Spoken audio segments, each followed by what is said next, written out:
حضور اکرم صلی اللہ علیہ وسلم نے ایک دفعہ فرمایا کہ تمہارے بدن میں 360 جوڑ ہیں.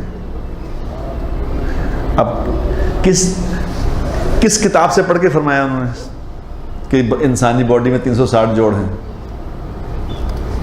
کہاں سے پڑھے تھے حضور اکرم صلی اللہ علیہ وسلم؟ یہ جو کہتے ہیں نا کہ یہ تو آپ سے تو امی تھے، ان کو سائن بھی کرنے نہیں آتے، اپنا نام پڑھنا نہیں آتا تھا،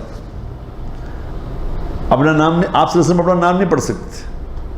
صلح حدیبیہ کے موقع پہ انہوں نے کہا تھا کہ جی یہ مٹائیں، رسول اللہ کا لفظ مٹائیں، تو آپ نے حضرت علی رضی اللہ کا گلی مٹا دو. یا رسول اللہ میں نے نہیں مٹانا، رسول اللہ کا نام میں مٹا دوں، میرے سے نہیں ہونا یہ. تو آپ سے ایسا تھا مجھے بتا کہاں لکھا میں مٹا دوں. آپ کو نہیں پتا کہاں لکھا ہے؟ ہم نے فرمایا کہاں لکھا بتا مجھے. کہا جی یہ لکھا، تو آپ نے مٹا دیا. تو وہ بتا رہے ہیں کہ انسانی جسم میں کتنے جوڑ ہیں؟ 360. تو آپ نے فرمایا جس کا مفہوم ہے کہ تم پہ واجب ہے کہ روزانہ ہر جوڑ کا ایک صدقہ دو. یہ واجب ہے، صدقہ دینا واجب ہے. تو صحابہ نے کہا یا رسول اللہ تو کھانے دے پیسے نہیں، تو صدقہ کتوں دئیے؟ اسے تو ایک وقت کھانا دا نہیں گا، آپ کہتے 360 جوڑ کا صدقہ دو، ہم کیسے دیں؟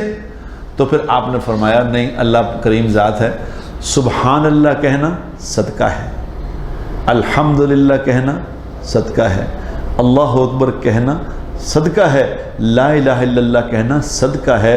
پھر فرمایا کہ چاشت کی نماز، چاشت کی 2 رکعت نفل پڑھنا 360 جوڑوں کا صدقہ ہے.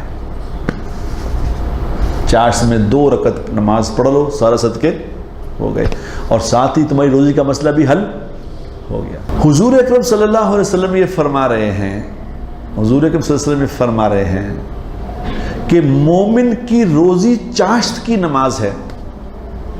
مومن کی روزی، اس کا مفہوم ہے کہ مومن کی روزی کیا ہے؟ چاشت. جو چاشت کی نماز کے 6 نفل پڑھے گا، جو چاشت کی نماز کے 6 نفل پڑھے گا، اس کی روزی کا نظام آسمان سے اترنا شروع ہو جائے گا، زمین پہ نہیں، آسمانی پروگرام شروع ہو جائے گا. بغیر محنت کے روزی ملے گی انشاءاللہ.